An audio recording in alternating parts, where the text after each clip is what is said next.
Hey guys, in this video, I will show you how to create Steam account on mobile. All right, so let's begin with the video. This guide works on any phone, whether you're using an iPhone or an Android device.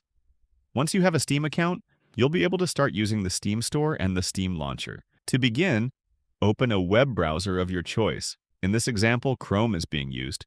Search for Steam and open the official Steam website. Once you're on the site, tap the three lines in the top left corner, then tap on Sign In. Here, scroll down to where it says New to Steam and select Create an Account. Next, enter your email address and scroll down to review the agreements. After reading them, tap Continue. Steam will now ask you to verify your email address. Open the email sent to you and tap on Verify my email address. Once your email is verified, return to the Steam page.